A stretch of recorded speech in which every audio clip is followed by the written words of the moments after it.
cor branca também. Tá?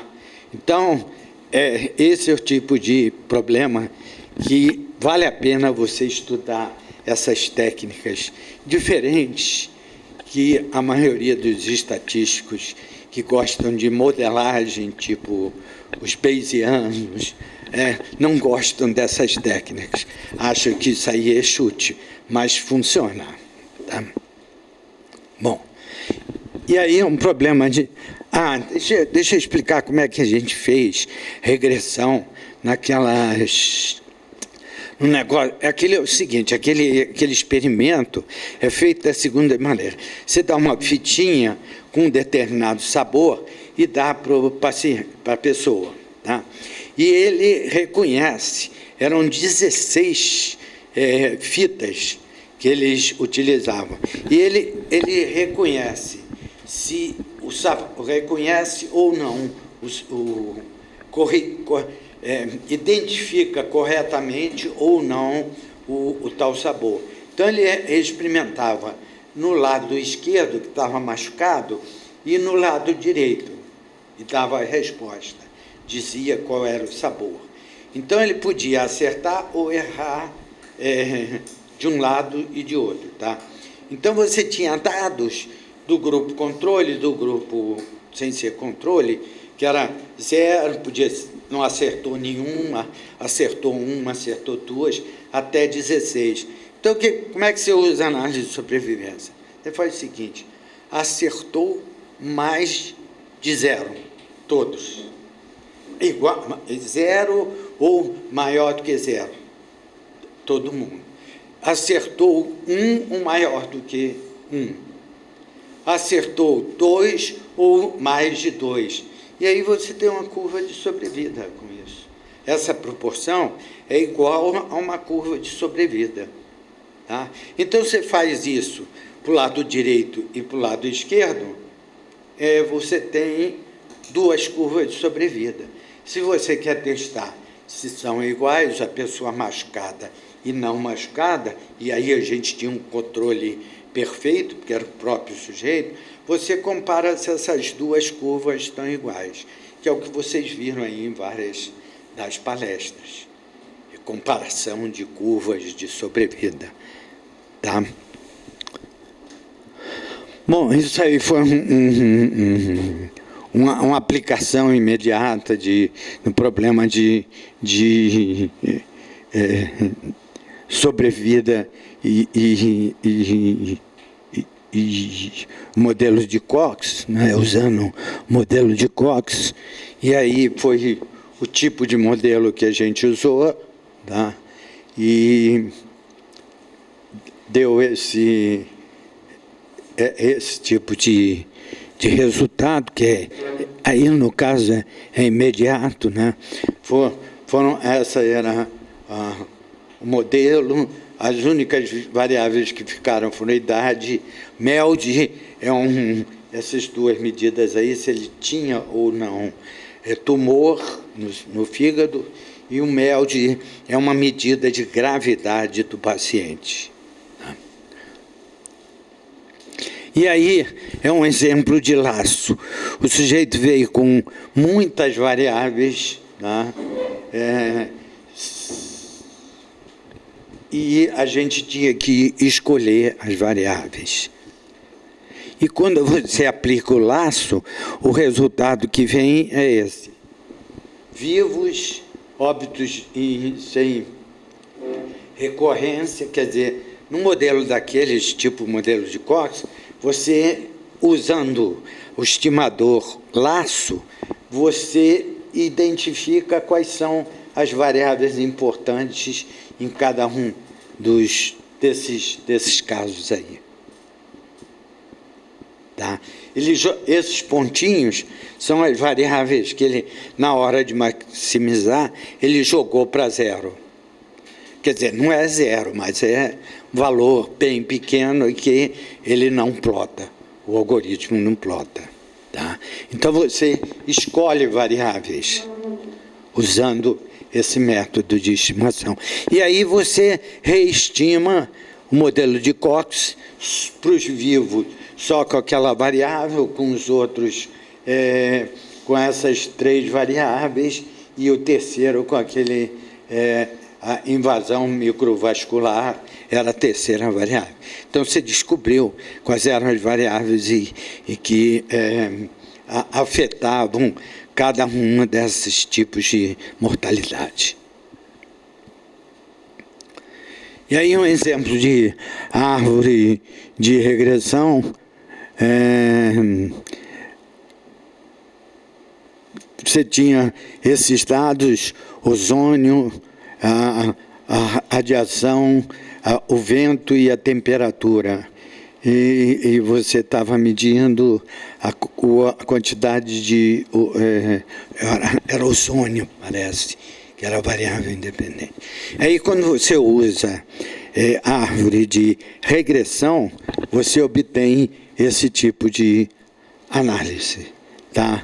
Se a temperatura é menor do que 82 graus, se é maior, vai para o outro lado, aí entrou o vento como significante, aí se é menor do que 6,9, a distribuição dos dados é daquele tipo. Se é maior do que 0,9, e aí temperatura menor do que isso. E assim, é muito mais fácil de interpretar do que um modelo de regressão. Tá?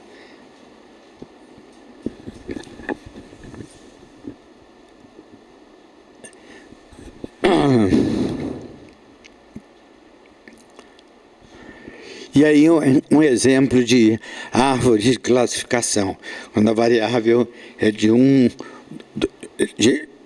um tipo ou outro, ou vários tipos, né? Você vai ter várias... o ramo vai ter várias folhas no final. E o que você obtém é um tipo desse aí.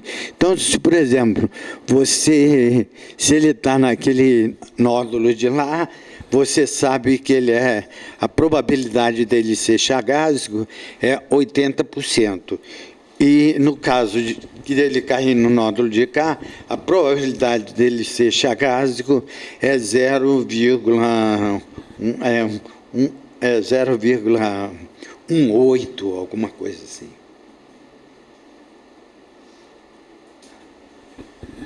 Tá?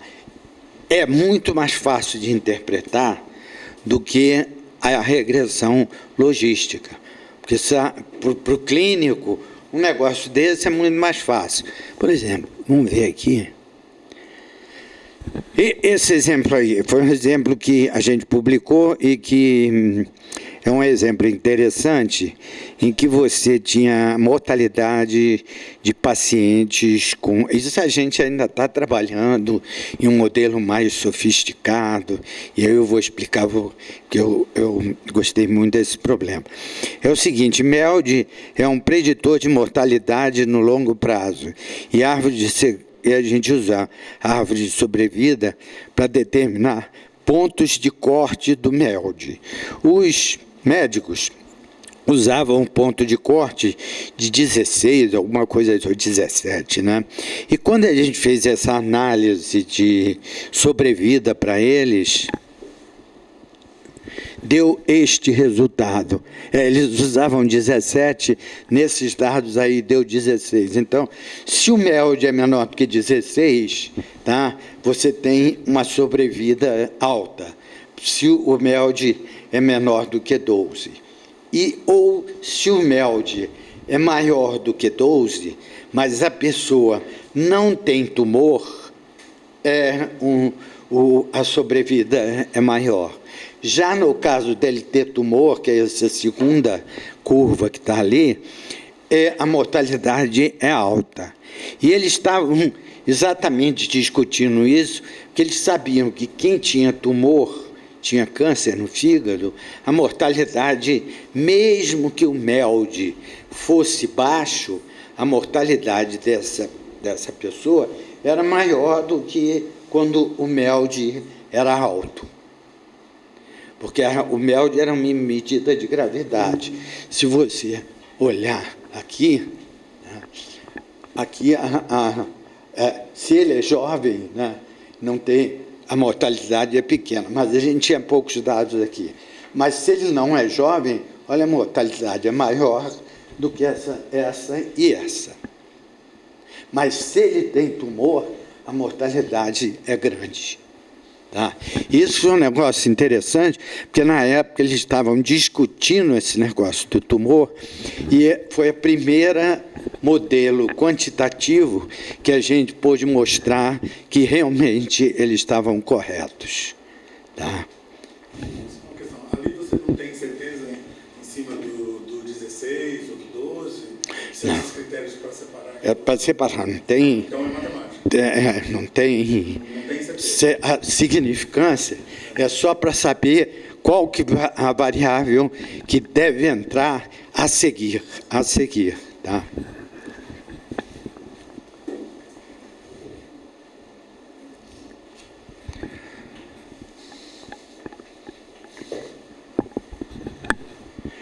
E aí foram outros exemplos de análise de estatística usando essas técnicas, modelos de Cox, análise árvore de sobrevida, e todos esses trabalhos foram teses na cardiologia, tá?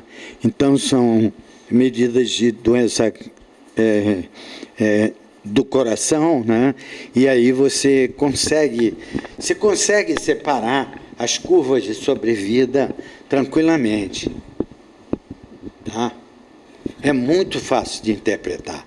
Você sabe que o cara que tem a função V, naquele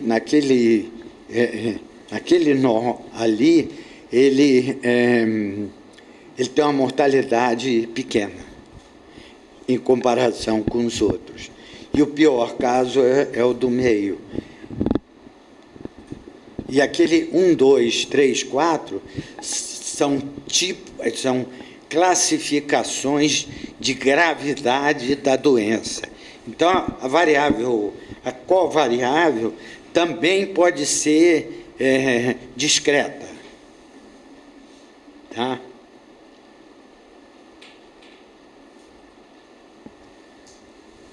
Se o primeiro nível é 1, 2, então é como se a idade não influenciasse. É a gravidade que é mais importante.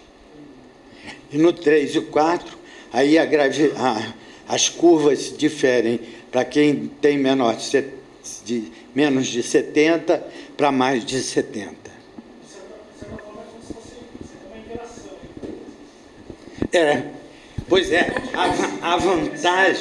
a vantagem disso, eu esqueci até de falar, foi bom você falar isso.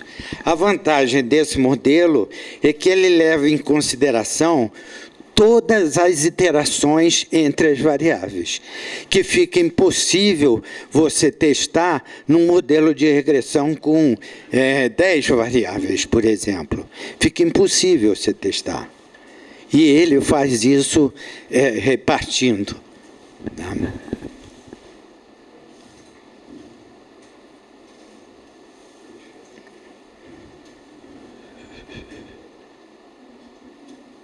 Bom, aqui a gente usou tudo, né? Usou curva de Kaplan-Meier, árvore de classificação, regressão logística, árvore de sobrevida e, finalmente, o modelo logístico multinomial. Então, a gente usou, numa tese, a gente usou todas essas ferramentas aí. Então, aqui é um exemplo de redes neurais para os problemas que a gente viu aí em algumas palestras, para poluição atmosférica e condições climáticas, com o número de internações hospitalares por motivo de bronquite infantil. Então,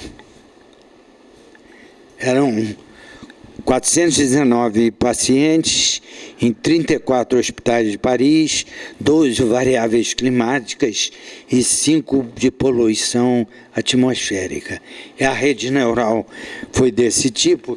E esse gráfico aqui é um gráfico que é o seguinte: você faz a predição, você tira uma variável e põe ela constante na média e roda a rede neural e vê quanto que ela errou, quanto que ela acertou. Então, aquela que erra muito, aquela variável é importante, e assim por diante. Quer dizer, isso não é muito correto, não, porque a gente não está medindo as interações entre as covariáveis, né? A gente está testando uma a uma. Mas o que deu mais importante aí foi o PM10, precipitação e temperatura. O resto não deu muito importância. Tá?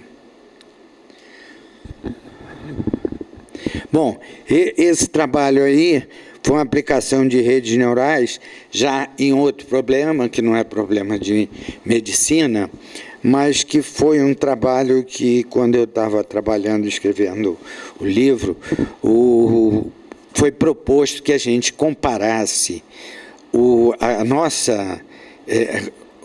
determinar o número de tipos de estrelas que, através dos raios gama que a estrela emitia. E nos Estados Unidos eles têm um banco de dados que está sempre sendo atualizado de raio gama das estrelas. Tá? E então a gente fez uma análise extensiva usando várias coisas. Essas são as medidas, as variáveis que a gente tinha, e aí a gente usou métodos de classificação, cluster. Classificação a gente usou para testar os clusters. Tá? Então, a primeira coisa que a gente tinha que fazer, a gente usou essas 17 variáveis para achar o número de cluster. Então, o resultado é esse aí. A gente testou com 25 tipos, supondo que tinha 25 grupos, e ele alocou em 5. Ele alocou as observações aqui, aqui, aqui, aqui e aqui. Aí a gente variou o número de grupos possíveis e continuou. 1, 2, 3, tem mais lugares. Aqui e aqui. Então tinha 5 grupos. Aqui a mesma coisa, a gente aumentou mais, e a gente sempre achou 5 clusters, tá? Usando a rede de mapas de Cohn, que é um tipo de rede neural. Legal? E aí o que a gente fez? Usou também aqueles gráficos de coordenadas paralelas que eu mostrei, e que aqui não dá muito para ver, para discriminar os 5 tipos de grupo, mas a gente fez também... Deixa eu dizer o que a gente fez. A gente aplicou componentes principais naquelas 17 variáveis e achou só 5 variáveis. Usou só 5 variáveis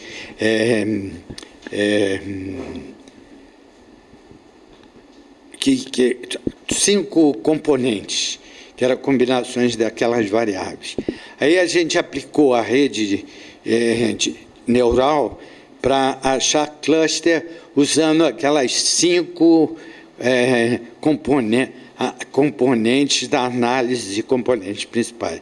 E também achamos 5 grupos. Aí a gente pegou esses dados e, já que tinha 5 grupos, a gente botou 5 grupos e pegou os dados, dividiu em 80%, deixou 10%, e aí ajustou um modelo de regressão logística multinomial e fez a predição para aquele em cada um dos grupos. E deu 98% de acerto. Tá? E aí a gente foi fazendo... amassando os dados, né, para mostrar, porque era um trabalho que a pessoa que é coautora da gente tinha pedido para fazer. Porque tinha uns estatísticos famosos, o Gelfand, não sei o quê, se juntaram e acharam que tinha 3. E aí ele gostou muito, que a gente achou 5, que aí ele pôde temar com os caras. Uma coisa de ego. Tá? E aqui é uma aplicação de máquinas de vetor de suporte, que foi uma tese lá da COP, mas usando dados de mortalidade com síndrome coronária aguda, quer dizer, a pessoa que tem um infarto chega no hospital e aí morre ou não morre, e você tem que classificar. A gente queria classificar, então a gente tinha dados clínicos do paciente e tinha o resultado, se ele tinha morrido ou não. E a gente tinha dados desse tipo, e a gente queria ver se tinha um classificador baseado nessas variáveis. Então, os dados eram numa outra tese que usou redes neurais, tá? E os dados foram coletados a partir de um estudo de coorte prospectivo com pacientes internados no serviço de cardiologia no município de Niterói. E a coleta das informações foi feita nesse período.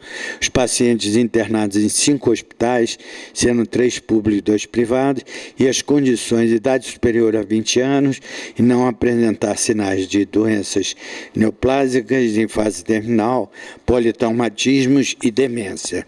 Esses foram os critérios de exclusão.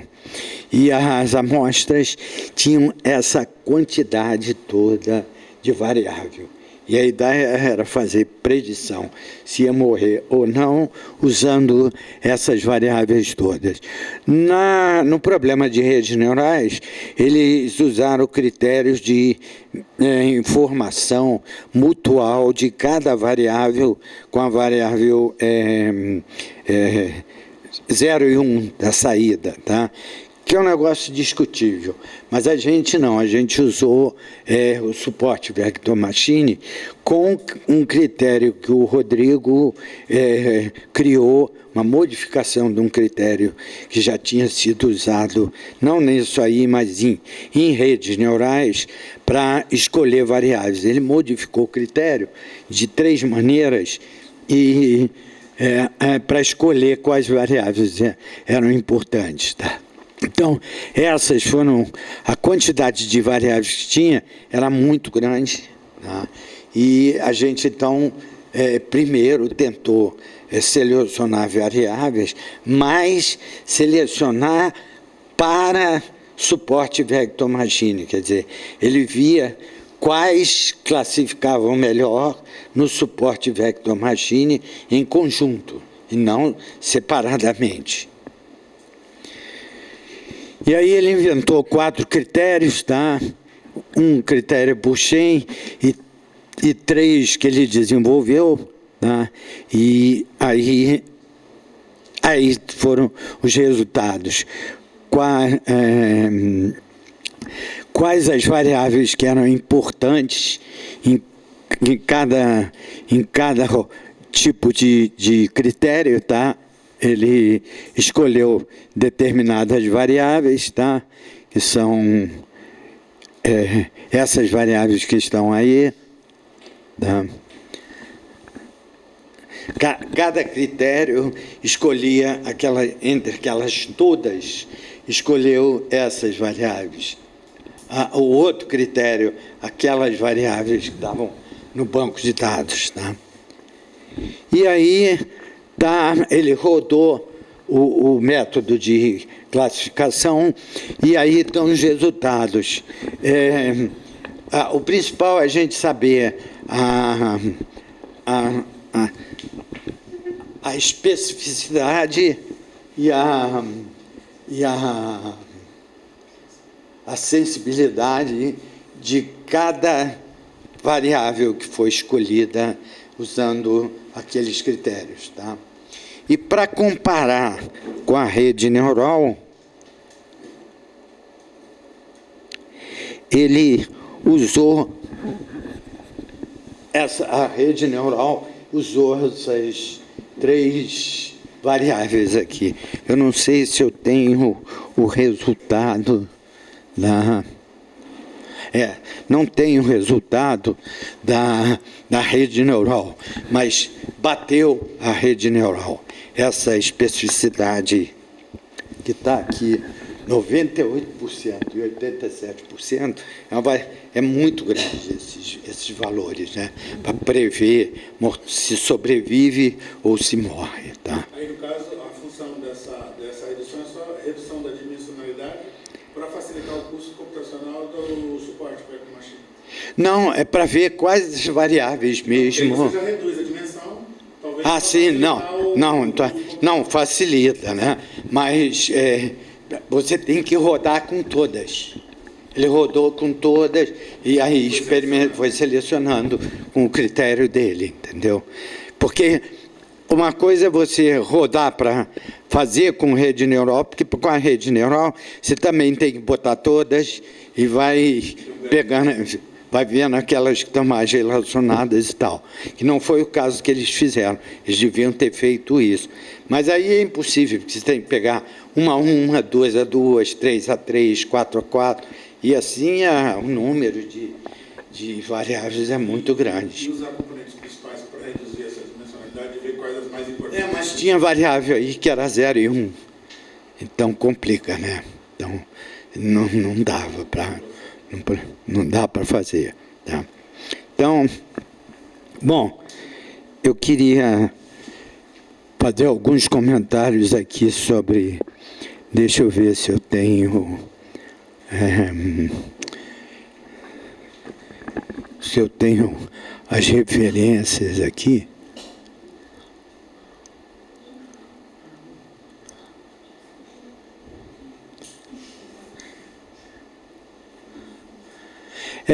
Infelizmente, o livro do Mateus e Faroel não está aqui.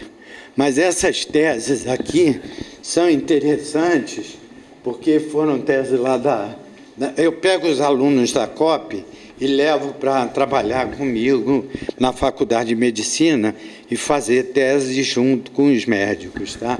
Então, essa daqui tem várias aplicações. A Emília vem trabalhando comigo desde mestrado, doutorado, pós-doutorado e tal, e ainda trabalha com a gente, e a gente sempre publica junto com esse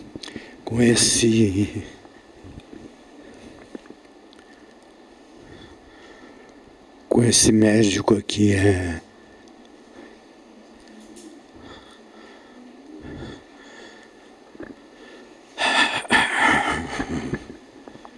Dr. Pedrosa. Será que eu não botei o nome dele aqui? Pô?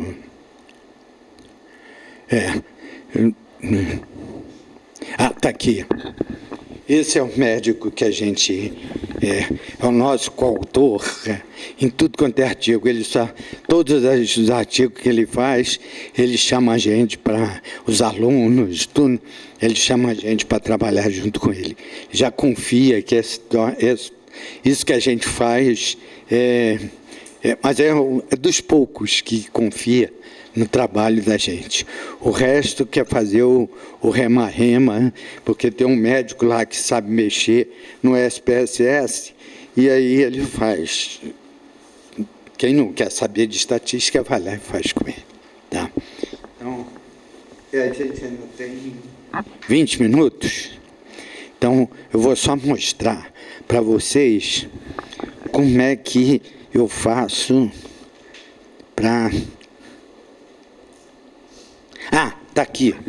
Então, basicamente, o curso que eu dou lá é isso que eu fiz aqui para vocês, e mais essa parte que eu vou mostrar, e depois eu pego esse livro do Manley e uso o livro do Manley para terminar o curso. Então, o curso de aprendizado estatístico lá da cardiologia é isso que vocês viram, e mais o livro do Manley. E o livro que eu gosto, que eu recomendo este livro aqui, e um livro recente que saiu agora, de aprendizado estatístico para dados biomédicos, é esse livro aqui, também, impressionantemente, sem matemática. Então, eu acho que quem quiser ensinar estatística para a medicina, isto e isto, tá? Isso é que deve ter ensinado. O resto é papo. Negócio de regressão, aí põe as fórmulas, calcula a fórmula da média pelo método aproximado, pelo método não sei o quê. É tudo besteira, porque as pessoas não vão, eles não querem isso. E não vão aprender isso. E se você ensinar, eles vão achar que, como vocês ensinaram alguma coisa complicada para eles, eles vão achar que sabem estatística, que eles aprenderam o teste T, aprenderam o que quadrado. Aí eles vão achar que sabem estatística, e não sabem. Vocês fazem um curso de 5 anos para aprender estatística, 4 anos, e ainda fazem mestrado, doutorado, e você cada vez sabe menos, porque tem outras técnicas, outras coisas mais modernas. Mas, basicamente, curso para medicina é isto e isto no máximo. O resto vai ensinar para médico, isso aí é perda de tempo. E você vai se aborrecer, eles vão ficar aborrecidos e não vai ter resultado nenhum, porque eles estão interessados, eles vão perder tempo da clínica, da experiência deles, de medicina, aquilo que eu falei aqui, bom humor, né, várias coisas. Tá? Então, só vou dar uma rápida...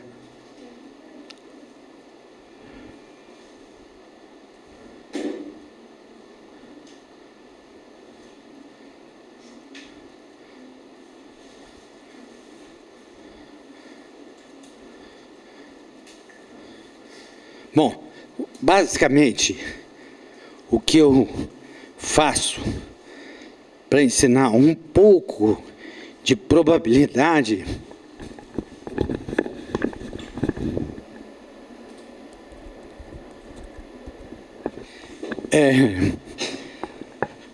falar um pouco de modelo. Eu digo que é importante saber um pouco de probabilidade, então o que eu faço é ensinar...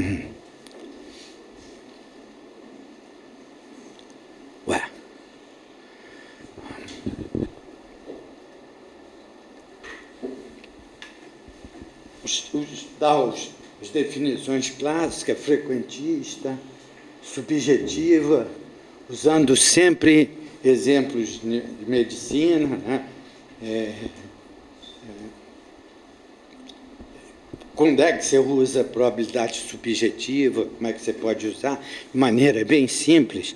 E depois, os teoremas de probabilidade, eu faço usando árvores, tá?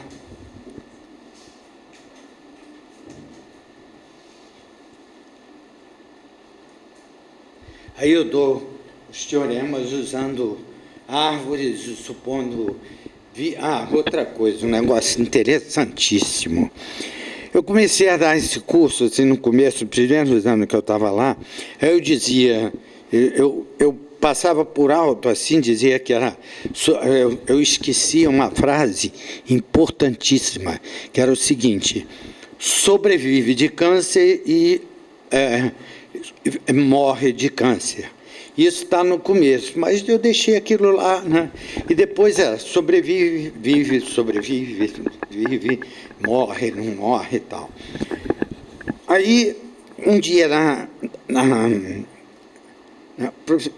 uma professora me perguntou: escuta, que doença você estava tratando lá? Eu disse: não, é câncer. Tudo bem.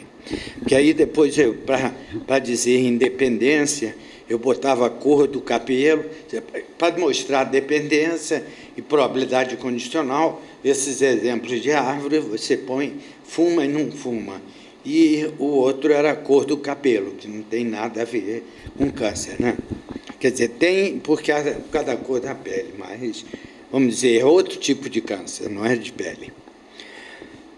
Aí, um dia eu dei aula, auditório cheio de gente, que era uma aula de epidemiologia, os alunos todos têm que fazer, era um auditório cheio. Eu dei esse troço todinho lá, e no final da aula, a aluna lá, professor, eu não entendi nada. Eu disse, mas eu perguntei, mas aí lá, eu disse, não, mas vem cá, o que você não entendeu? O teorema de Bayes, a inversão da árvore no teorema de Bayes? Eu disse, não, isso tudo eu entendi.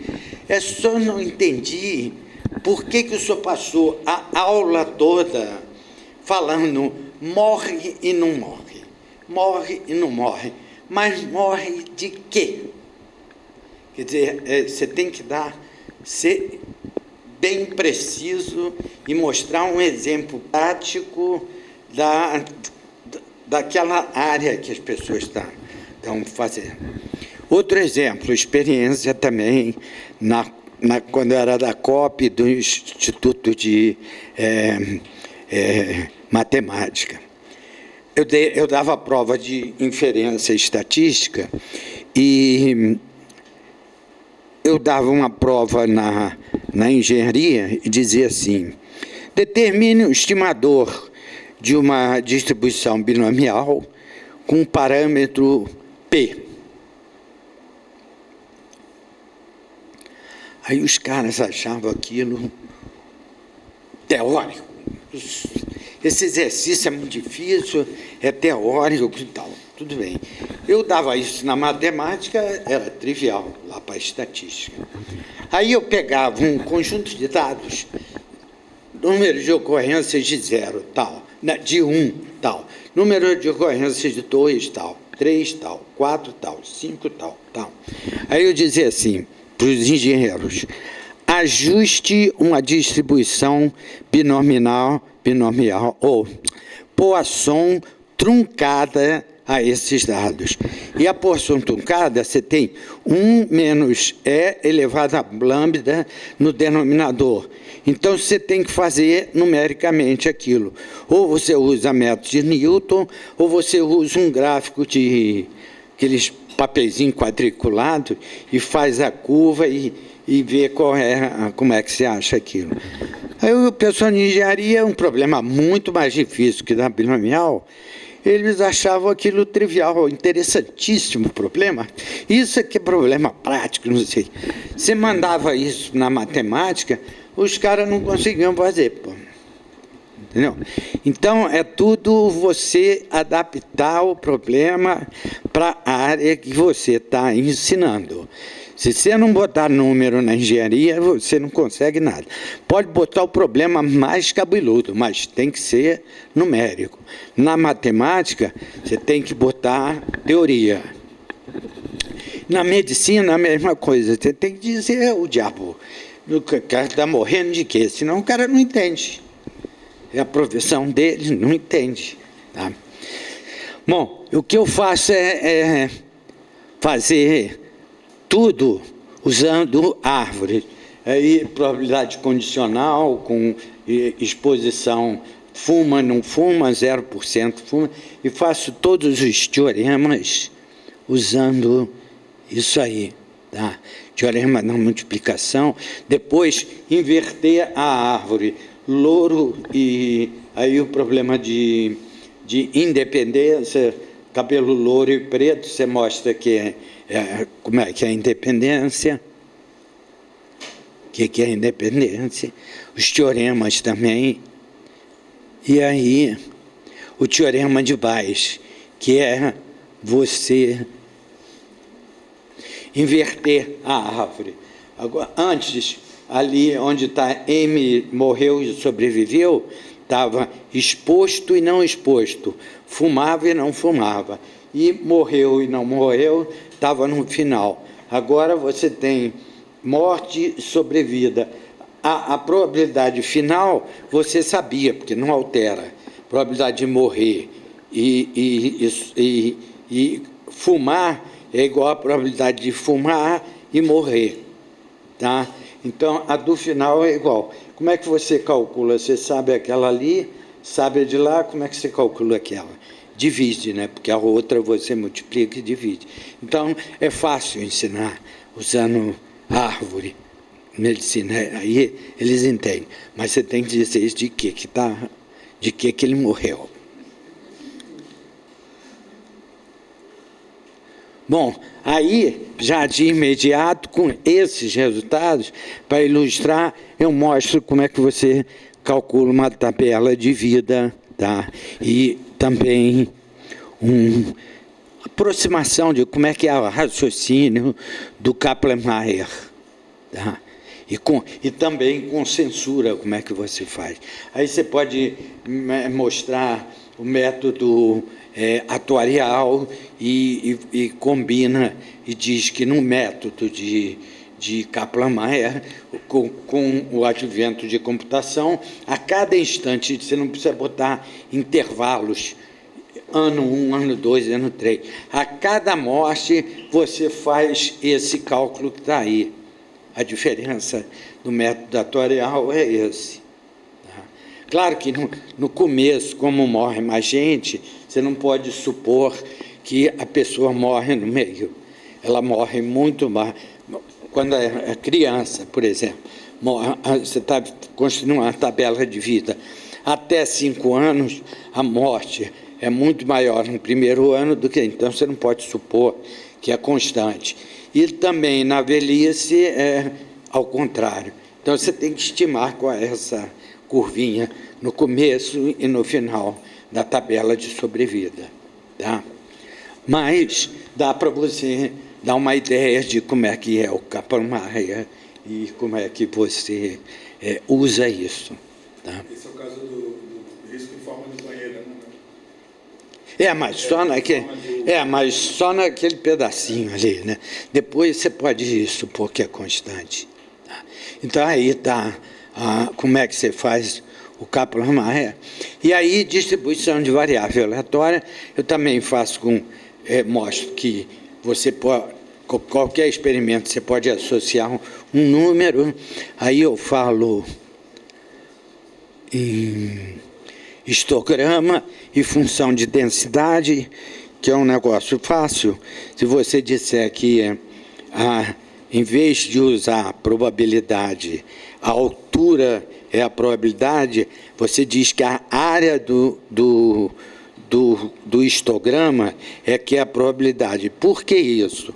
Porque suponha o seguinte, suponha que você tem um histograma, tá?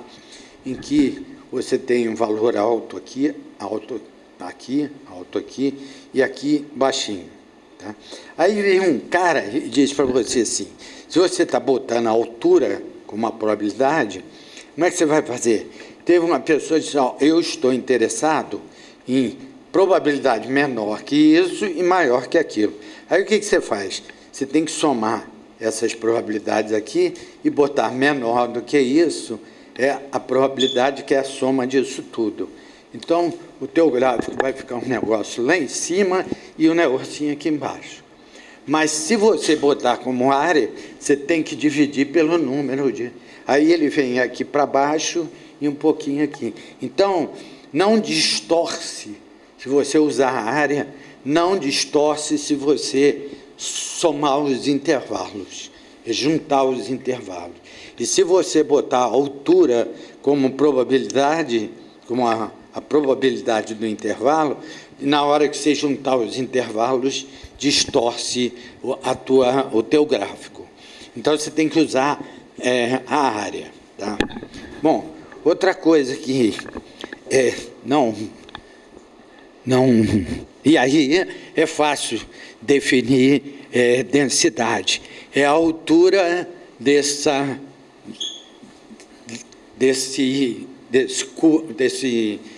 retângulozinho, daquela coisa.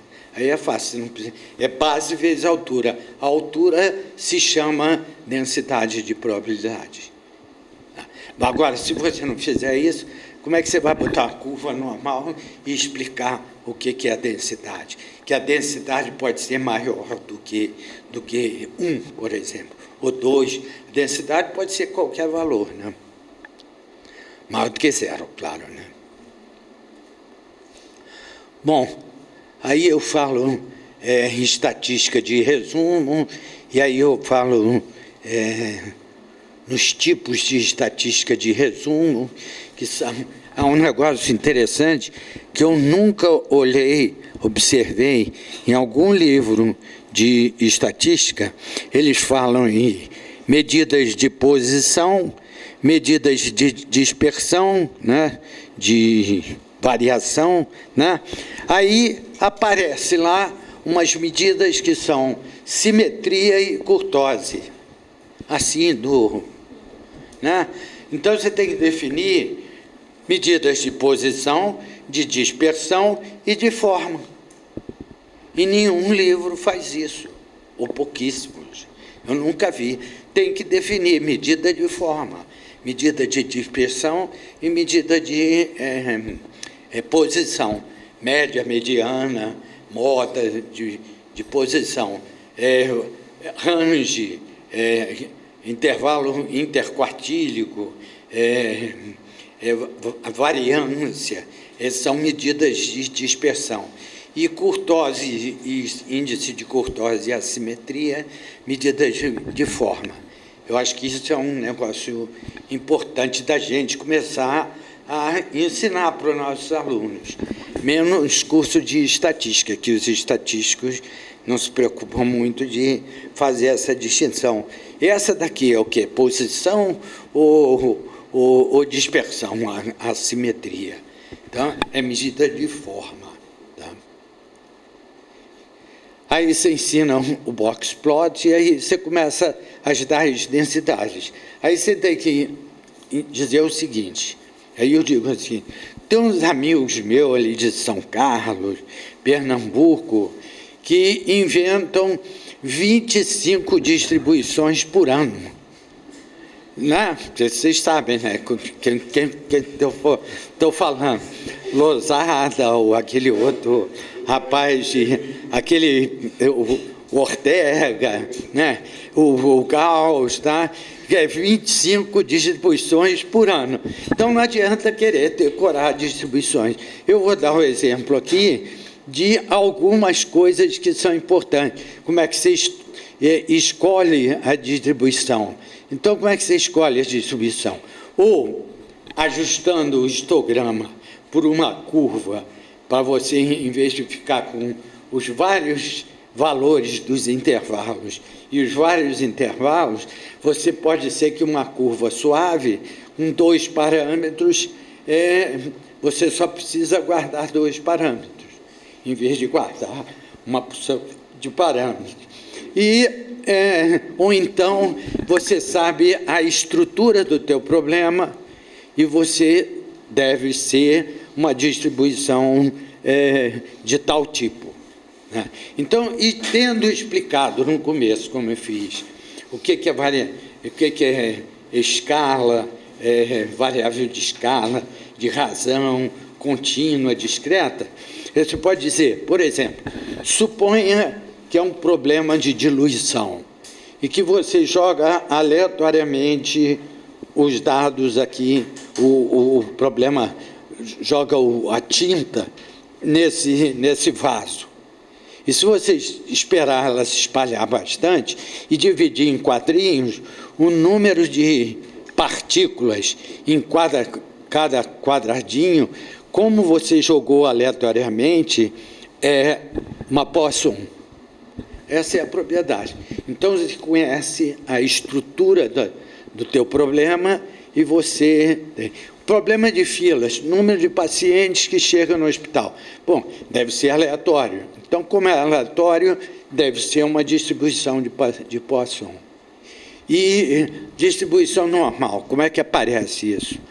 Aparece quando você tem em problemas biológicos, são vários, a altura, por exemplo, são vários fatores que influenciam na altura, ambiental, genético, e como é que se come, várias coisas que são independentes.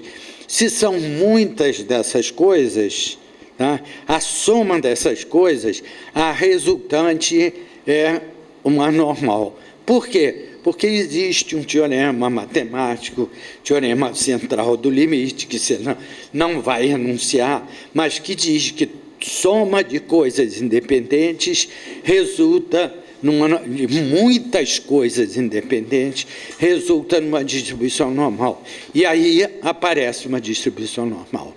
Então, tem duas formas de você escolher distribuição. Faz o histograma e arranja uma curva que passe por ali. Ou então, você conhece a estrutura do teu problema, você é médico, é biólogo. E outra coisa que eu insisto é o seguinte,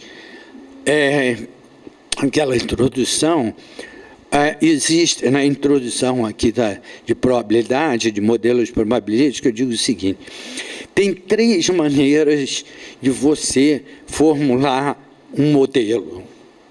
Um modelo conceitual é o seguinte, eu tenho uma pessoa que tem tanto de altura, então o fluxo do coração, a quantidade de sangue que sai do coração dele por batida do coração é proporcional à altura, por exemplo.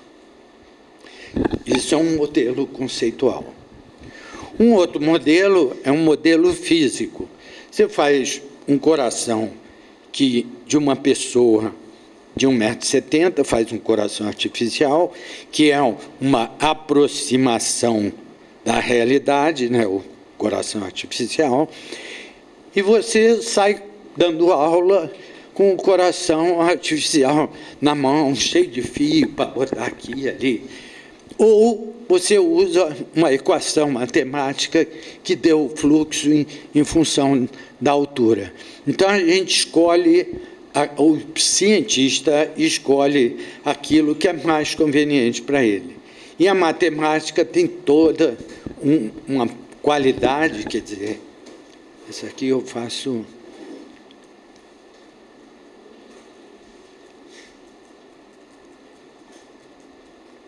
logo no iníciozinho,